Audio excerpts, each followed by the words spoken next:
අපිට හැකියාව තිබෙනවා මේ ඉරානය විසින් ඊශ්‍රායලයට එල්ල කළ ප්‍රහාරවල දර්ශන වෙත අවධානය යොමු කරන අපි බලමු ඒ දර්ශන.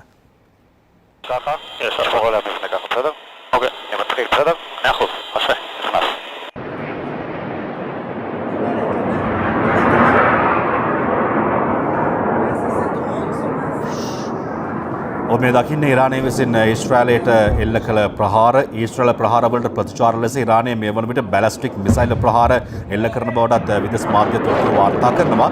ප්‍රහාර හේතුවෙන් ඊශ්‍රායලයේ ටෙල් අවීව් අහස කළු දුවාරයෙන් වැසී ගොස් ඇති අතර ජෙරුසලම් නගරයේ පිපුරුම් ශබ්ද ඇසෙන බව තමයි එම විදේශ මාධ්‍ය තොරතුරු වාර්තා කරන්නේ. ප්‍රහාර වලින් පුද්ගලයන් 40කට වැඩි පිරිසක් තුවාල ලබා රෝහල්ගත කර තිබෙනවා. කියන්නේ ඉරානය විසින් ඊශ්‍රායලයේ ඉලක්ක කර මේ එල්ල කරන ප්‍රහාර වලින් තුවාල ලැබූ සංඛ්‍යාව 40ක් කියලා තමයි විදේශ මාධ්‍ය මේ වන විට තොරතුරු වාර්තා කරන්නේ. මේ අතර ඉරානයේ බටහිර ටෙහෙරාන් නුවර පිපිරීම් කිහිපයක්ද සිදු ඇති බව විදේශ මාධ්‍ය වාර්තා කරනවා. ඉරානය සඳහන් කළේ සිය හමුදා අනදින නිලධාරීන් 3 දෙනෙකු සහ න්‍යෂ්ටික විද්‍යාඥයින් 6 දෙනෙකු ඊයේ දිනේ එල්ල කළ ප්‍රහාර වලින් ජීවිතක්ෂර පත් වී ඇති බව.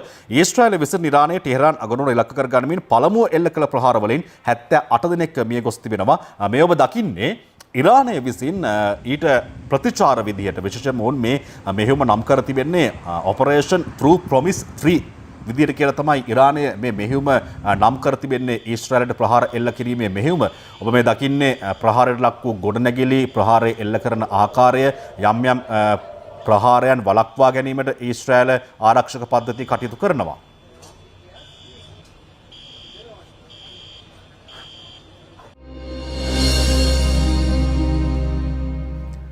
ඒ ඉරානය විසින් ප්‍රතිප්‍රහාරය එල්ල කිරීමේ දර්ශන සහ එයින් හානියට පත් ඊශ්‍රායල යම් යම් මර්මස්ථාන පිළිබඳ දර්ශන තමයි ඔබ ඒ දුටුවේ. මේ ඉරාන් අගනුවර වන ටෙහෙරානය ආශ්‍රිත මේ වන විට යම් යම් පිපිරීම් කිහිපයක් වාර්තා වන බවටත් විදේශ මාධ්‍ය තොරතුරු වාර්තා කරනවා.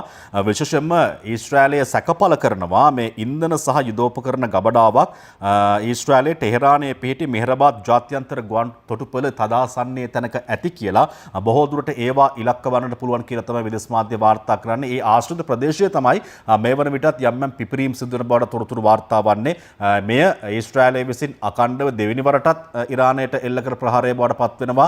පෙරේදා රාත්‍රියේදී ඊශ්‍රායලය ඉරානයට ප්‍රහාර එල්ල කරනවා. එනතු ඊ රාත්‍රියේදී ඉරානය නැවත වතාවක් ඊශ්‍රායලට ප්‍රහාර එල්ල කරනවා. ඊට ප්‍රතිප්‍රහාර වශයෙන් ඊශ්‍රායලය නැවත වතාවක් ප්‍රහාර එල්ල කිරීමක් ආරම්භ කර තිබෙන බවට තමයි විදේශ මාධ්‍ය තොරතුරු වාර්තා කරන්නේ.